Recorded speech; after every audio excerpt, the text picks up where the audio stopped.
The conclave of Apex was not a place for the weak. Built into the hollow core of a dead moon, its chambers echoed with the growls, clicks, and hisses of the galaxy's most fearsome predator species. Here, treaties were signed in blood, disputes settled with fang and claw, and mercy was a concept as alien as compassion itself. Elara Quinn didn't belong there.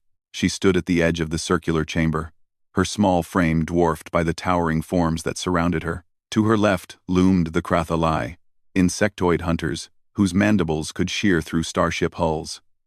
To her right, the serpentine Veshtar coiled around their perches, eyes like molten gold, tracking every movement. And at the center, presiding over the assembly with ancient authority, sat Alpha Thurkan, leader of the Vorthok, apex predators whose very name made entire systems tremble. Thurkan was massive, easily 3 meters tall even while seated.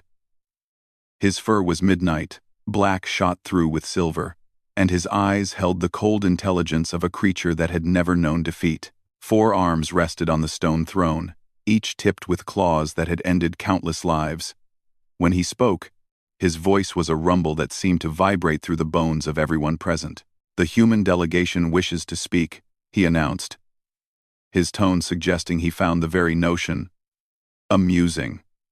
"Let them present their case for why their species should be granted passage through the hunting grounds." Elara stepped forward. She'd rehearsed her speech 100 times on the journey here. Humanity needed this route. It would cut travel time to the outer colonies by months, but as she opened her mouth to speak, a commotion erupted at the chamber's upper level. A young Vorthok cub, no more than a juvenile, had ventured too close to the edge of the viewing platform. The stone, ancient and worn, crumbled beneath its weight. The cub tumbled forward with a yelp of terror, falling toward the 30-meter drop to the chamber floor below. What happened next would be debated in xenobiological circles for generations. Every predator in the room froze. This was the way of apex species. The weak fell, the strong survived. To interfere was to insult the natural order, to suggest that one's own bloodline was too fragile to endure loss. Even the cub's own parent, a senior Vorthok warrior, remained motionless, yellow eyes blazing with suppressed anguish but body rigid with cultural imperative. Elara didn't freeze. Her body moved on pure instinct. The same instinct that had driven her ancestors to pull drowning children from rivers, to run into burning buildings, to throw themselves between danger and the vulnerable. She lunged forward, arms outstretched, positioning herself beneath the falling cub. The impact drove her to her knees. The cub was heavier than she'd anticipated, all muscle and bone despite its youth. Her shoulders screamed in protest, and she felt something crack in her left wrist as she absorbed the fall. But she held on, wrapping her arms around the terrified creature as they both crashed to the stone floor. For 3 heartbeats, the chamber was utterly silent. Then Alpha Thurkan rose from his throne.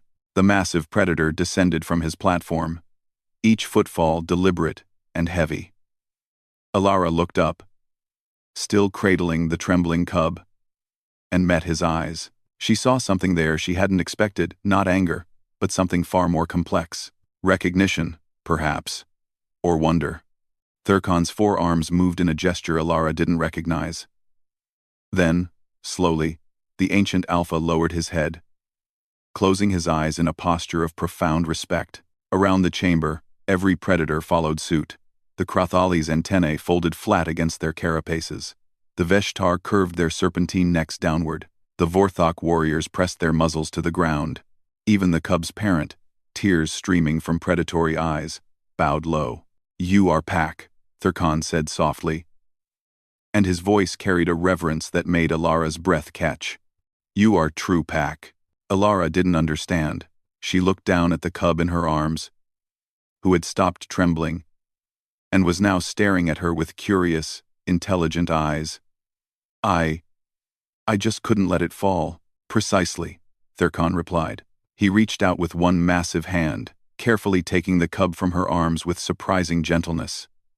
"We who hunt, we who kill, we who pride ourselves on strength, we forgot something your species remembers. The strongest pack is not the one that abandons its young to prove their worth. The strongest pack is the one where every member would sacrifice themselves to catch a falling cub. The cub's parent approached, dropping to one knee before Ilara. Words rumbled from its throat in broken standard. Life debt. My line. Yours. Forever. Ilara felt her face flush, her wrist throbbed, and her knees were screaming at her, but she managed to stand. I didn't do it for debt. I did it because that's what you do. That, Thirkon said, his eyes gleaming with something that might have been amusement or might have been approval, is why humanity will not merely be granted passage through the hunting grounds. You will be granted something far more valuable. He turned to face the assembled predators, his voice rising to fill the chamber. I propose that humanity be recognized as apex protectors, not for their strength in battle, not for their claws or fangs, but for the fiercest instinct in all the galaxy, the instinct to protect the pack, no matter the cost. The chamber erupted in roars, clicks, and hisses of approval.